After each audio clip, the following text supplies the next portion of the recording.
कुछ समझ नहीं आ रहा। जब तक गांव वालों को भोज नहीं कराते तब तक ये लोग इस शादी को शादी तो मानेंगे नहीं। और पूरे गांव को भोज कराने के लिए तो कितने पैसे लग जाएंगे, कहाँ से आएंगे इतने पैसे? देखो गिरिजा, तुम्हें परेशान होने की बिल्कुल जरूरत नहीं है, सब ठीक हो जाएगा। भोज ही कराना है ना, करा देंगे। क्या क्या हुआ? क्या हुआ? तुम्हें कितनी बार कहा है मटके का ठंडा पानी मत पिया करो। रुको मैं पानी लाई। ये लो, पानी पियो। जगत जगत जा, अब विमल भाई साहब को जाके जल्दी से बुला के ला। ठीक है माँ, जल्दी जा। नवल क्या हुआ?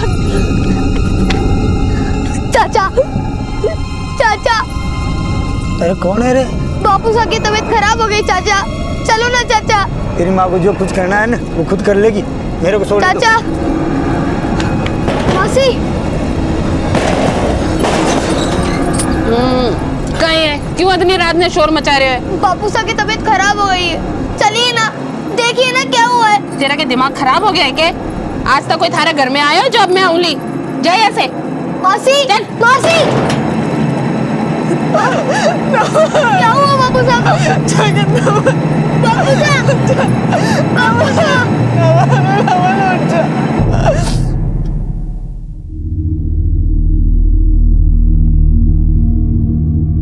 भाई मुझे तो चिंता हो रही है इस बच्चे की। अब ये नवल तो मर गया, पर ये बच्चा तो अब हमेशा के लिए नाजायज की औलाद नहीं कहलाएगा। चलो भाई, चलो 4 लोग कंधा दे दो भाई। जब तक गांव वालों को भोज नहीं मिल जाता तब तक इस शादी को यहाँ कोई नहीं मानता। भोज तो करवाया नहीं किसी को, पर हाँ जोश ही जोश में वो काम जरूर कर गए जो सबके बाद में आता है, बच्चा। अरे बद्री जी, पुरानी बातों को भूल जाओ। अरे तेज रात खड़ा क्या है? चल। रुको, कोई हाथ नहीं लगाएगा, कोई हाथ नहीं लगाएगा। और तब तक हाथ नहीं लगाएगा जब तक पूरे गांव को भोज ना करा दूं। ये मेरे बच्चे नाजायज नहीं है, मेरा बच्चा है। अब इस चिता को आग तब लगेगी जब मेरे बच्चे को उसका हक मिलेगा। पर गिरजा देख, जाओ यहाँ से, कोई नहीं चाहिए। चलो चलो चलो भाई, चलो चलो चलो।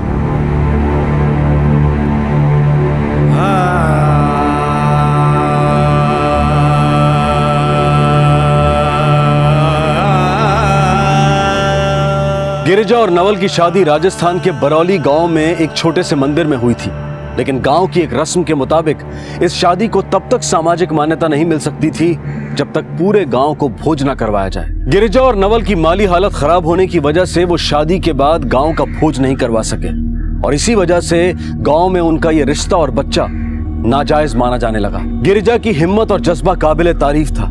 नवल के अंतिम संस्कार के साथ शायद गिरजा को नवल की विधवा कहलाने और अपने बच्चे को जायज कहलाने के हक की भी आहुति देनी पड़ती, इसलिए उसने फैसला किया नवल के मृत शरीर के साथ सामाजिक शादी करके पूरे गांव को भोज खिलाने का। आखिर कैसी रस्म थी जिसमें 2 इंसानों के रिश्ते की पहचान पूरे गांव को एक वक्त का भोज खिलाने पर टिकी हुई थी।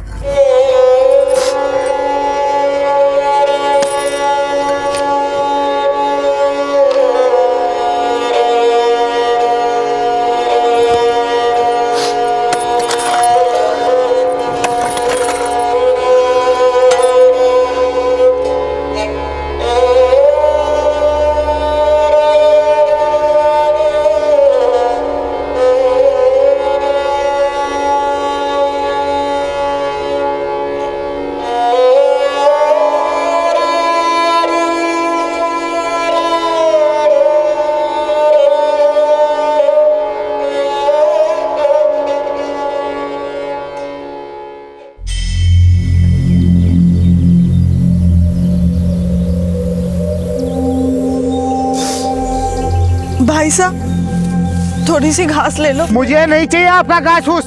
थोड़ी सी ले लो भाई साहब। नहीं नहीं मुझे नहीं चाहिए, आप ले जाओ। थारे ताने अंडे कोई काम धंधो को ने भाग अंडा सु दोबारा मत आज काम मांगवा निकले यहाँ से।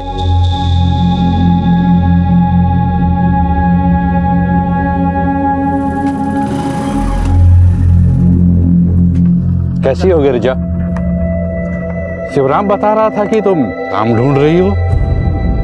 देखो गिरिजा, मैं तुम्हारी मजबूरियों को समझता ही नहीं, उनका निवारण भी है मेरे पास। बस एक छोटी सी शर्त है। क्या मतलब? शर्त ये कि तुम मुझे समझो और मैं तुम्हें। ये क्या कह रहे हैं आप? अरे वही कह रहा हूं जो तुम समझ रही हो। हैं? सुहागन तुम्हें बनना है और सुहागरात मुझे मनानी है। चलता हूं गिरिजा।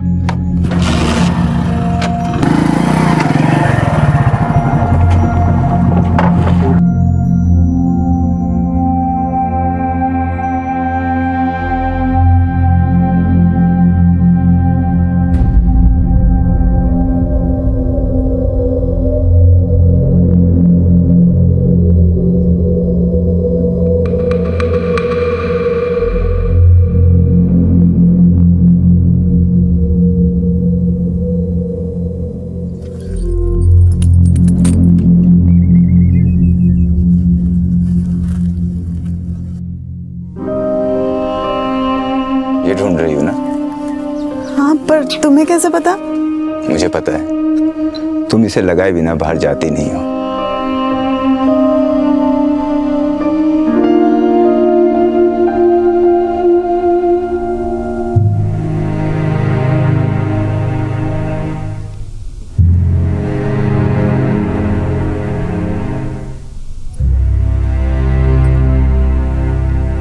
जिस सिंदूर की इज्जत तुम्हारे जीते जी किसी ने नहीं की, उस सिंदूर की इज्जत मैं तुम्हारे जाने के बाद जरूर कराऊंगी। मैं वादा करती हूँ, पूरा गांव हमारी शादी को मानेगा, जरूर मानेगा। आओ भाइयों, आओ आओ देखते हैं इसको। गिरजा, गिरजा, ये सब नहीं चलेगा। ये नवल की लाश जो गड़ी है ना, निकाल दे और इसको फूंक दे। समझ में आया? हम हमारा धर्म बर्बाद नहीं होने देंगे। और याद रख, अगली बार हम आएंगे ना, तुझे और तेरे बच्चे और तेरे पति को फूंक देंगे।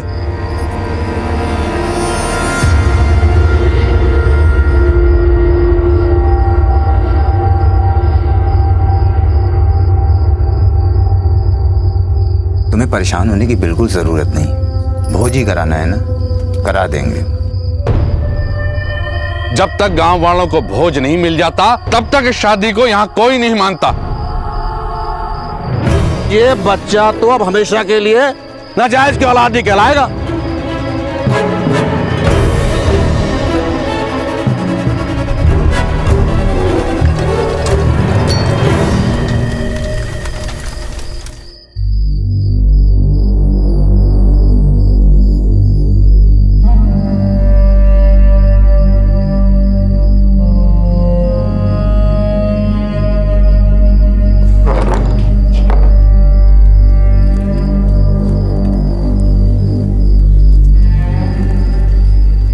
रात में मुझे 50,000 रुपए चाहिए।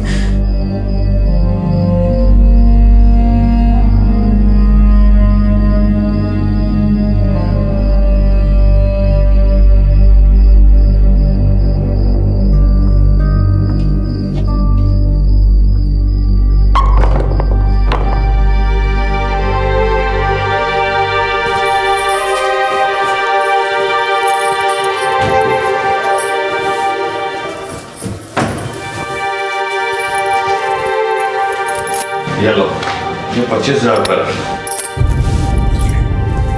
25,000? आपने तो 50 कहे थे। तो मैं कब मना कर रहा हूं? इन पैसों से पहले तुम शादी कर लो। कल तुम सुहागन बनोगी और सुहागरात हम मनाएंगे। फिर ले जाना बाकी के 25,000 रुपए भोज के लिए।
गिर जा तू, गिर जा।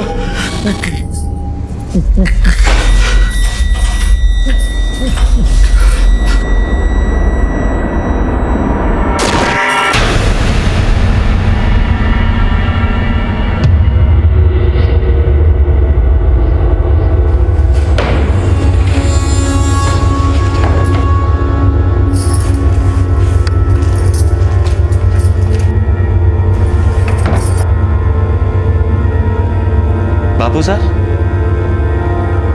बापू सर, बापू साहब, बापू साहब, बापू साहब, बापू साहब।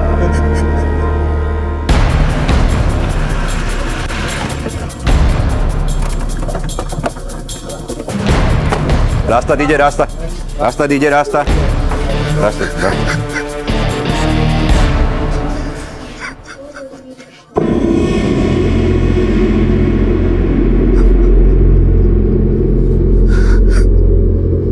हम रूम के अंदर आए सर तो देखे बापू साहब नहीं रहे। साहब जैसे ही ये सब हुआ हमने जैम्बे हॉस्पिटल फोन करके डॉक्टर साहब को बुलवाया। उन्होंने ही आने के बाद बताया कि अब बापू साहब नहीं रहे। वो ये भी कह रहे थे कि किसी ने उनको जहर दिया है। किसी पे कोई शक? शक? हमें पूरा यकीन है सर। नवल की बीवी गिरजा करा कराया ये सब करके भागते हुए देखा था हमने उसको यहाँ से।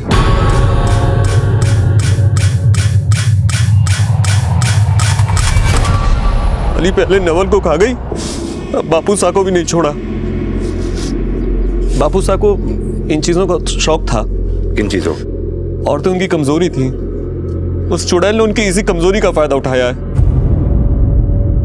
2 मौतें और दोनों की चश्मदीद सिर्फ गिरजा।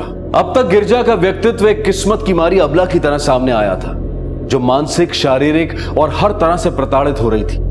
लेकिन पुरुषोत्तम के बयान ने पुलिस के शक की सुई गिरजा की ओर मोड़ दी। क्या गिरजा सच में किस्मत की मारी एक अभागन थी, जो नवल के साथ अपने रिश्ते और अपने बच्चे को पहचान देने के लिए हर मुमकिन कोशिश कर रही थी, यहां तक कि मुर्दे के साथ भी शादी करने को तैयार थी? या फिर यह सब उसी की रचाई हुई कुछ साजिश थी? सुनीता दी, विमल भाई सा घर पर है क्या? उनको जरा घर भेजना ना, मैं आज उनको अंतिम संस्कार के लिए लेकर जा रही हूँ। दिमाग फिर को नहीं गया मारो, जो मारा मर्दाने थारी नजर चढ़ावा दूं। बस 5 मिनट के लिए भेज दो। चल तो थारा काम कर जा, बस 5 बड़े काम करवा दे।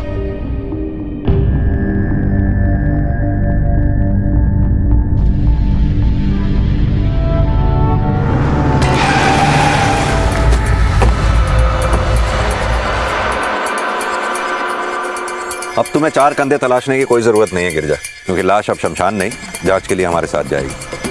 कुछ सवालों का जवाब भी चाहिए हमें तुमसे। ले चलो। मैंने कुछ नहीं किया साहब, मैंने कुछ नहीं किया साहब। ये सच है कि मेरे और बद्री के बीच में ऐसे संबंध थे,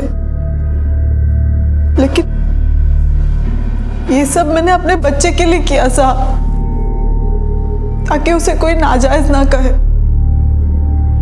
मैं तो बस नवल से शादी करके गाँव वालों को भोज खिलाने के लिए जो पैसे लगने वाले हैं उसके इंतजाम में लगी थी साहब। इसी बीच मुझे बद्री ने कहा कि वो मुझे पैसे दे सकता है।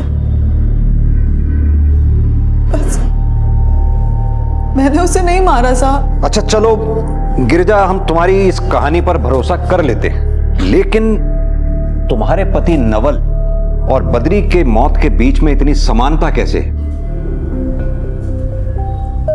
साहब उस दिन हमारी शादी की सालगिरह थी, नवल काम से घर पर आया, जगत के साथ खेल रहा था। जगत, पानी पियो। जगत, जगत जगत जा, अब विमल भाई साहब को जाके जल्दी जल्दी से बुला के ला। ठीक है माँ। जल्दी जा। नवल क्या हुआ? नवल, नवल, नवल, नवल, नवल।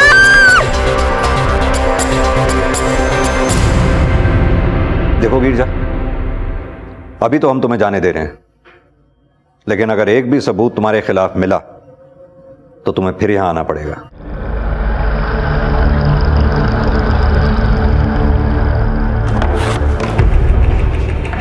सर, बद्री के पोस्टमार्टम रिपोर्ट्स आ चुके हैं। रिपोर्ट्स के मुताबिक उसकी मौत हार्ट अटैक से हुई थी, लेकिन रिपोर्ट्स में यह भी कहा गया है कि हार्ट अटैक से पहले उसके शरीर में हुई ऑक्सीजन की कमी किसी जहर की वजह से हुई थी। जहर? यस सर, आर्सेनिक यानी कि सांख्या। इस जहर की वजह से शरीर में तेजी से ऑक्सीजन की कमी होती है। डॉक्टर्स ने यह भी कहा है कि मरते वक्त बद्री ने काफी ज्यादा अल्कोहल कंज्यूम कर रखा था। कहीं ऐसा तो नहीं कि गिरजा ने ही वो जहर शराब में डालकर उसे दिया हो? एक काम करो, नवल की पोस्टमार्टम रिपोर्ट को स्पेशली चेक करने को कहो। पता करो ये जहर उसकी बॉडी में भी था या नहीं। सर, तब तक गिरजा को अरेस्ट कर उससे अच्छे से पूछताछ करें। नहीं जाहिद, गिरजा एक अनपढ़ औरत है। अगर किसी विक्टिम को मारने के लिए ऐसा जहर इस्तेमाल हुआ है जो इतना रेयर है, तो जरूर उसके पीछे उसके साथ कोई ना कोई है। इस रणनीति को बना के देने वाला दिमाग हो सकता है कहीं और बैठा हो। अगर हम गिरजा को गिरफ्तार ना करें तो हो सकता है उस शख्स तक हम पहुंच जाएं। एक काम करो, अपने कुछ आदमियों को प्लेन कपड़ों में गिरजा के घर के आसपास तैनात करो। पता करो वो कहां जाती है, किससे मिलती है, ये सारी रिपोर्ट चाहिए मुझे। सर,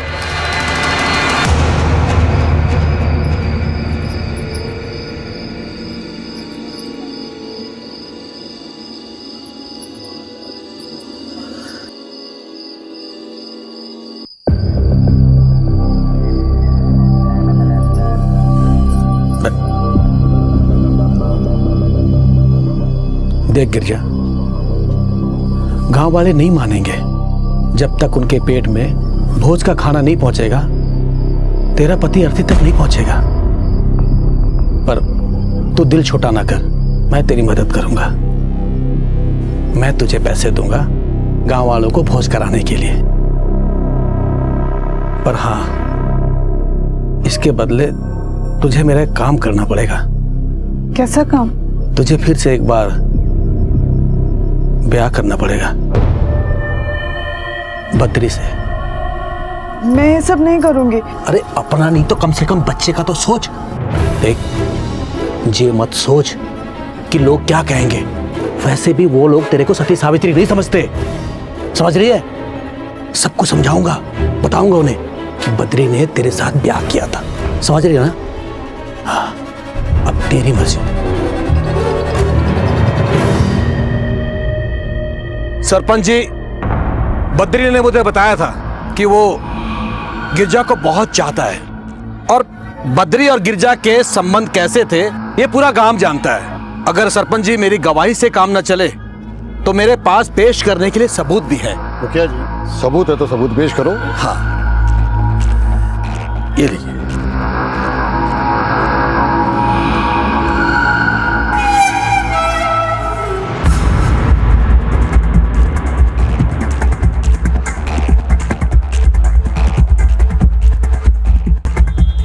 मुखिया जी, इन फोटो को देखने से पता चलता है कि बद्री और गिरजा के बीच में गहरे संबंध थे, और हमारी तो राय ये है बद्री और गिरजा की शादी करा देनी चाहिए। क्यों भाइयों, आप सब लोग सहमत हो? जय हो। सर, जिस जहर के बारे में आपने हमें बताया था, उस जहर के ट्रेसेस बॉडी से कभी जाते नहीं। सर, इस बॉडी का हमने क्लोजली इंस्पेक्शन करा है, और इस बॉडी के बालों और नाखूनों से हमें आर्सेनिक के ट्रेसेस मिले हैं। व्हाट? सर, क्या बात है भाई? सर, गांव से मनीष का कॉल आया था। उसने कहा कि गांव में गिरजा की शादी बद्री की लाश से होने वाली। राम नाम, राम नाम, राम नाम, राम नाम, राम नाम। ये जो काम हो रही है बहुत गलत हो रही है। बिल्कुल गलत हो रहे हो। राम नाम, राम नाम। बिल्कुल ठीक है आज नहीं छोड़ेंगे। राम नाम, राम नाम, राम नाम, राम नाम। पुरुषोत्तम अर्थी नीचे रख। ये पंचायत का हुक्म है, बद्री और गिरजा का ब्याह होएगा। अर्थी उठ चुकी है, वापस जमीन पर नहीं रखी जा सकती। अरे कैसे नहीं रखी जा सकती? सारे गांव को पता है कि बद्री और गिरजा का संबंध था। अब गिरजा बद्री से ब्याह करके अपना कलंक धोना चाहती है और यही पंचायत का हुक्म भी है। अरे ये उस गिरजा की चाल है, बापू साहब की संपत्ति हड़पना चाहती है वो। देखिए हम शमशान जा रहे हैं, हमारा रास्ता मत रोकिए। ये बात है तेजराज, ऐसे नहीं मानेगो। पंचायत का हुक्म है और हम हुक्म मनवा के रहेंगे। चल जाओ। अरे लेकिन मुखिया जी ऐसा कैसे हो सकता है? अरे कैसे नहीं हो सकता, ऐसे ही होगा। गिरजा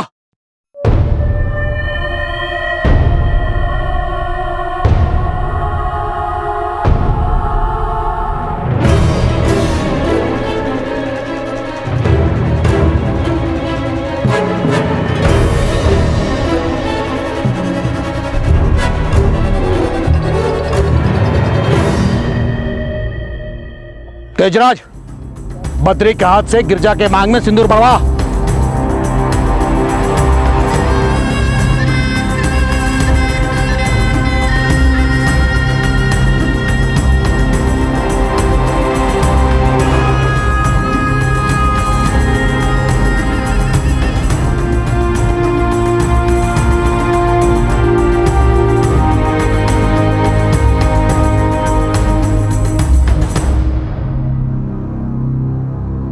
देख पुरुषोत्तम, मुखिया का धर्म होता है गांव की मर्यादा का पालन करना, और मैं अपनी मर्यादा का पालन कर रहा हूं। मैं पंचायत से कहकर बद्री की संपत्ति के 2 बराबर हिस्से करवाऊंगा। आधा हिस्सा तुम्हारा और बाकी का आधा हिस्सा गिरजा का। अरे अब जो भी करना है मुखिया जी कर लो, मैं भी चुप बैठने वाला नहीं। इसका फैसला अब कोर्ट में होगा। और एक बात याद रखना, एक फूटी कौड़ी नहीं दूंगा। क्या हो रहा है यहाँ? क्या मामला है ये? और हाँ पुरुषोत्तम, तुम अपने पिता का शव ले जा सकते हो संस्कार के लिए। जी सर। देखो दरोगा जी, ये हमारे गांव का मामला है, आप बीच में ना पड़ो। मुखिया जी, कानून का मामला है ये। अब आप हमें बताएंगे कि हमें कहां पढ़ना चाहिए और कहां नहीं। इन्वेस्टिगेशन शुरू है, खूनी की तलाश है। खूनी की तलाश? बद्री का खून हुआ था क्या? हाँ, और बहुत जल्द पता चल जाएगा किसने किया। इस गांव में रिश्तों और प्रथाओं के नाम पर एक घिनौना मजाक चल रहा था। गिरजा की शादी फिर से एक मृत व्यक्ति के साथ होने वाली थी, और इस शादी के बदले में जो सौदा गिरजा के साथ किया गया था, वो सौदा था लोभ और लालच का। और इन सब के बीच बड़ा सवाल यह था कि नवल और बद्री के शरीर में यह जहर आया कैसे।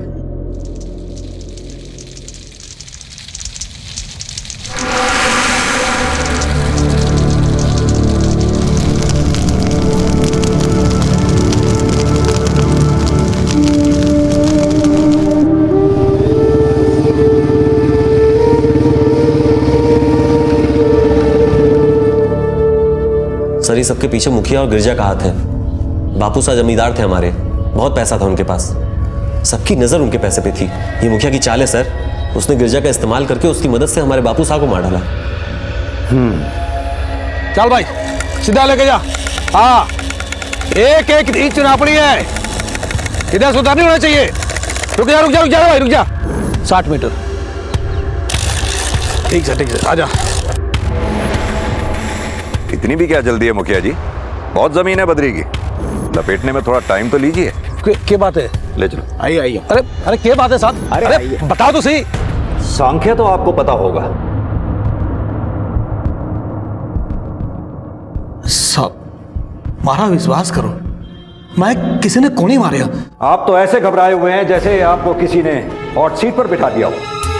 मैंने आपसे एक आसान सा सवाल पूछा था, जिसका एक आसान सा जवाब देना था आपको। खैर, फिलहाल तो आपकी हालत ऐसी हो रही है जैसे चोर की चोरी पकड़े जाने के बाद होती है।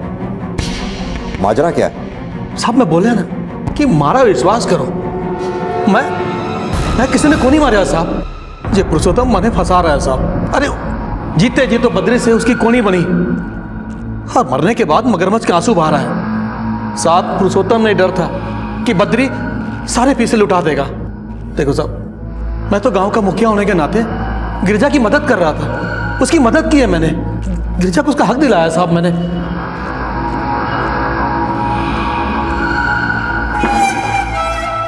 सर मैंने गांव के लोगों से पूछताछ की, कुछ अंदर की खबर मिली है। कैसी खबर? सर बद्री और इस श्रीराम में बनती नहीं थी। वो गांव का जमींदार था तो ये गांव का मुखिया, दोनों के बीच अहम की लड़ाई थी।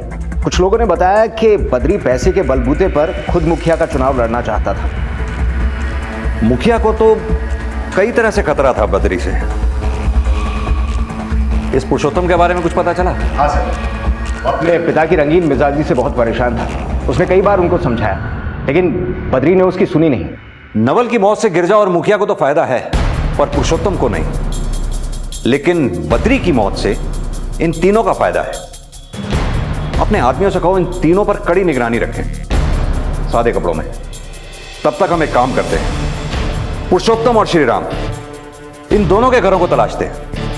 अगर इनमें से किसी ने भी उस जहर का इस्तेमाल उस मर्डर को प्लान करने में से किया है, तो हो सकता है हमें वो जगह मिल जाए जहां उस जहर के ट्रेसेस हों। ये लग गया अंगूठा तेरा पेपर पे, अब हो गया पक्का काम। ये ले।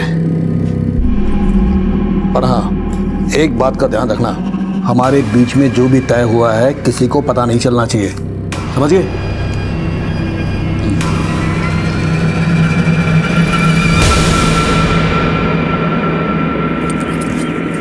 ए जगत, आजा यहाँ आजा। हाँ, भोजन तैयार है, तू जाकर सबको बुला ला। हाँ, जा जा जा भाग।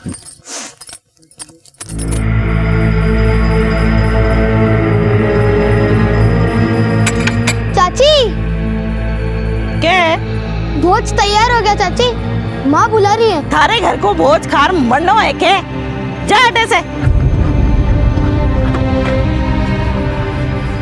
चाचा।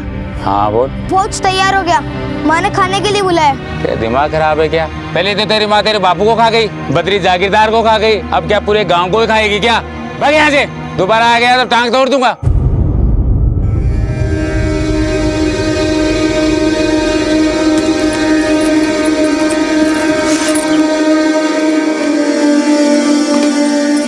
क्या हुआ जगत?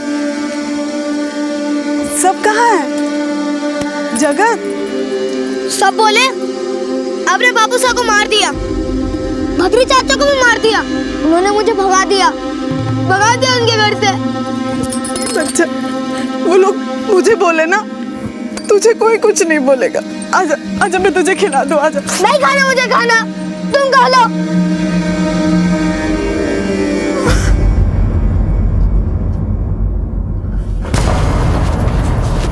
क्या हुआ इंस्पेक्टर साहब? कुछ नहीं, तुम्हारे घर की तलाशी लेनी। लेकिन देखो आप लोग। अरे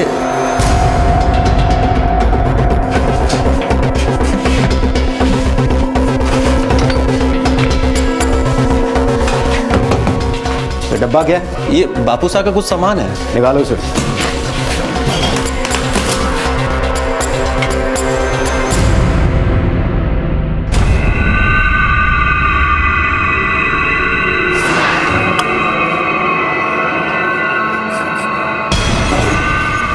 ये क्या? सर ये पान डिब्बा है, इसमें वो अपने पान रखा करते थे और ये हमेशा उन्हीं के साथ रहता था। अभी हमारे पास रहेगा जी। वैसे ये पान मंगवाते कहाँ से थे तुम्हारे बापू साहब? जी वो चौराहे पे तेजराज की दुकान है, पान अच्छा बनाता है वो, उसका पान उन्हें पसंद था, वहीं से मंगवाते थे। ठीक है जाए, चलो ये ले आओ सामान।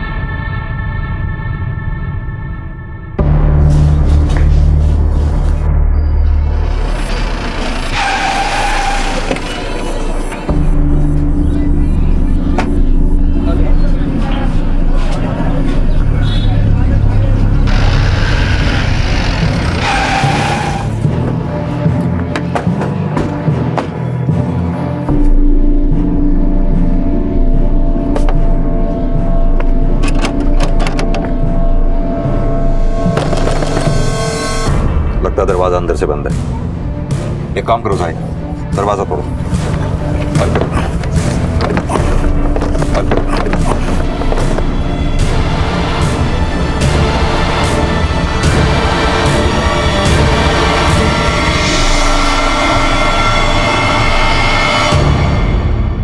इसके मुंह से तो झाग निकल रहा है। जरूर इसे भी जहर देके मारा गया हो। बॉडी को पोस्टमार्टम के लिए भेजो। Yes sir.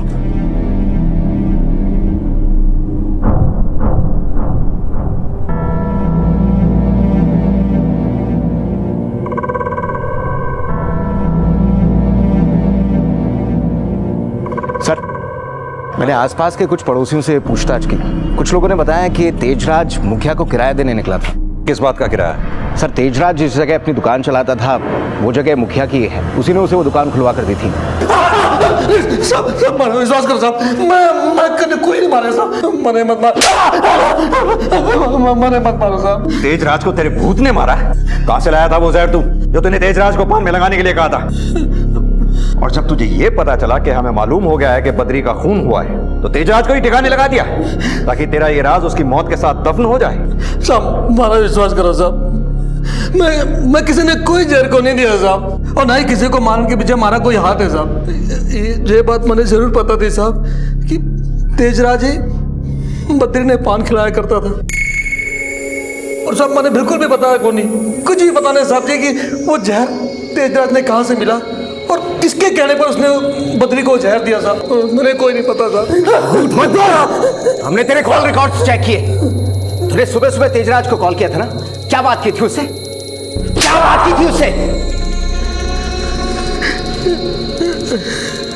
साहब, तेजराज ने पूरे गांव की खबर रहती थी साहब।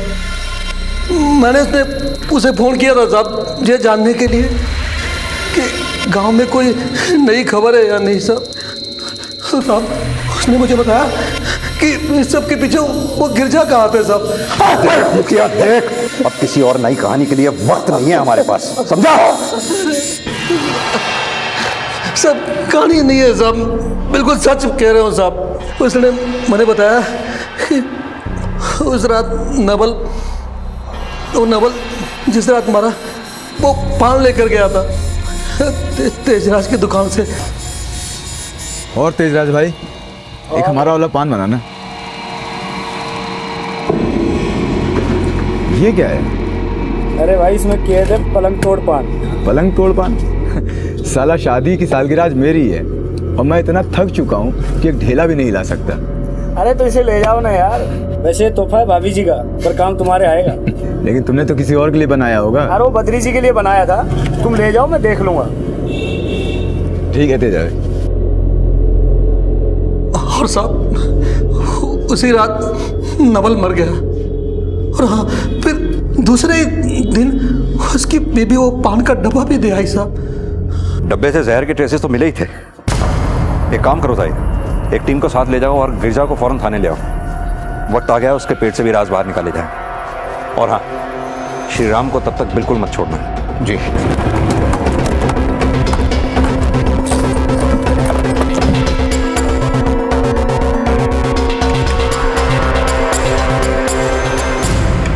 तुमको हमारे साथ चलना होगा। जो भी पूछना है यहीं पूछ लीजिए ना। मेरा बच्चा अकेला है यहाँ पर, वो डर जाएगा। उसकी चिंता तुम मत करो, तुम्हारे बच्चे की देखभाल हम तुमसे बेहतर कर सकते हैं। चलो।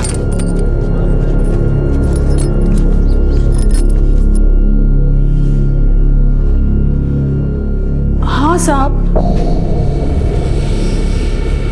उस दिन नवल पान लेकर तो आए थे। देखो आज मैं क्या लेके आया। क्या है? पान। हाँ। आज हमारी शादी की सालगिरह है, तो मैंने सोचा क्यों ना पान खा के शुरू की जाए। मैं चाहता हूँ कि तुम अपने हाथों से पान खिलाओ।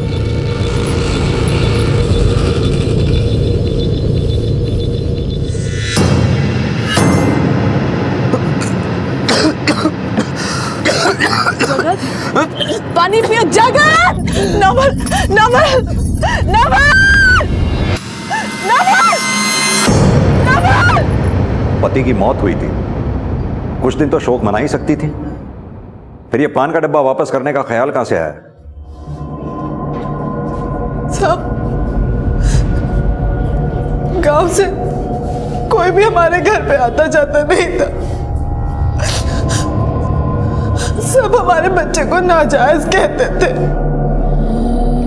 हमने क्या क्या दिन देखे हैं बस हम लोगों को पता है साहब। इसीलिए मैंने तुरंत उस डिब्बे को पान वाले के पास दे आई। जाहिद, श्रीराम और गिरजा की कहानियां जरूर अलग अलग हैं, पर मंजिल एक ही है, तेजराज पनवाड़ी। ये जरूर दोनों हमसे कुछ ना कुछ छुपा रहे हैं। नहीं चाहते कि हम तेजराज तक पहुंचे, ताकि इस मौत के रास्ते पर्दा पड़ा रहे। सर, ये तेजराज के यहाँ जितने लोग पान खाने वाले आते हैं, अगर उन सबसे पूछताछ की जाए तो? Great idea. एक एक से पूछताछ करते हैं कि नवल और बद्री के साथ जो कुछ भी हुआ, ऐसा पहले भी कुछ हुआ है या नहीं।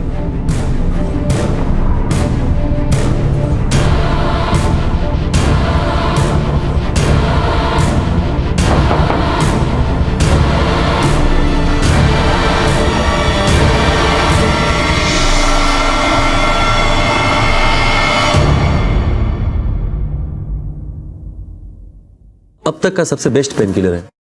इसे चाहें तो आप कस्टमर्स पे लिख सकते हैं। क्यों पुरुषोत्तम, अपने लिए इस दवा की कितनी डोज इस्तेमाल की तूने? क्या हुआ सर? नहीं, वो क्या है ना, अपने बाप के मरने पे काफी दर्द हुआ होगा तुझे, दर्द कम करने के काम आई होगी ये दवा। क्या कह रहे हैं सर ये? कोई बात नहीं पुरुषोत्तम, तू हमारे साथ चल। आजा ठीक है सर, आजा आजा आजा। बस अब और नाटक नहीं। तेरे घर से मिले डब्बे में हमें जहर भी मिला है, और जब हमने ये पता किया कि ऐसे डब्बे कौन बनाता है, हमें कोई नहीं मिला। शक तो तेरे ऊपर हमें पहले दिन से ही था। फिर हमने पता किया तेरी कंपनी के बारे में। ये डब्बा आपको कहां से मिला? ये डब्बा हमने अपने एम्प्लॉयज को गिफ्ट किया है। तुझे तो अपने बाप को रास्ते से हटाना ही था, तो तूने वो डब्बा अपने बाप को गिफ्ट में दे दिया, और साथ में डब्बे के अंदर दी उन्हें मौत। और फिर वो डब्बा जा पहुंचा तेजराज की दुकान पे, जहां वो तेरे बाप के लिए पलंग तोड़ पान बनाने वाला था। उसी रात अचानक नवल जा पहुंचा उस पान की दुकान पे। मरना तेरे बाप को था, लेकिन तेरे इस डब्बे के चक्कर में मर गया बेचारा नवल। और उसके बाद तूने थोड़ा वक्त लिया, सही मौका देख अपने बाप का काम तमाम कर दिया। तुझे पता था कि गिरजा को आसानी से बलि का बकरा बनाया जा सकता है, और ऐसा हुआ भी।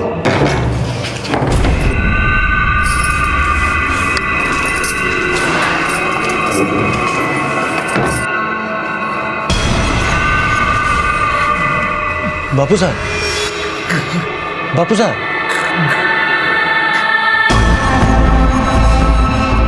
बापू साहब,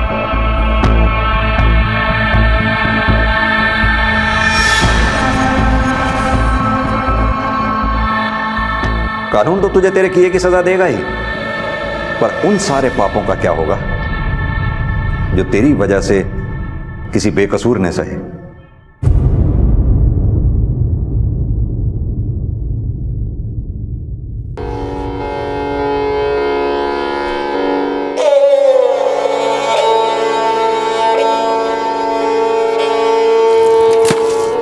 आखिरकार सच सामने आया। गिरजा के पति की लाश को उसके बेटे ने आग दी, और इस सब में गांव वालों ने भी उसका साथ दिया। पुरुषोत्तम और मुखिया अपने किए की सजा जेल की सलाखों के पीछे काट रहे हैं। मनुष्य ने जीवन को बेहतर तरीके से जीने के लिए समाज की रचना की, और इस समाज को चलाने के लिए उसने कुछ नियमों को बनाया। ये सभी कुछ ये सोचकर किया गया था कि मनुष्य खुशहाल जिंदगी जी सके, एक दूसरे के सुख दुख में काम आ सके।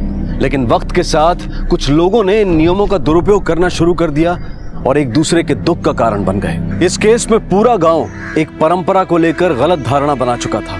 भोज यानी कि लोगों को शादी के बाद खाना खिलाने की परंपरा, और यह परंपरा इस गांव के लिए एक हथकंडा बन चुकी थी उन लोगों को परेशान करने के लिए जिनकी माली हालत इतनी अच्छी नहीं थी कि वो पूरे गांव का भोज करवा सके। उन्हें मानसिक रूप से प्रताड़ित किया जाता था, उनके रिश्ते को अवैध बताया जाता था, जबकि ये सरासर गलत है। पुरुषोत्तम लालच के मारे अपने ही पिता को मारने की ठान चुका था, और उसे पता था कि इस सब में गिरजा को फंसाकर अपने आप को कानून के फंदे से दूर रखना उसके लिए आसान होगा।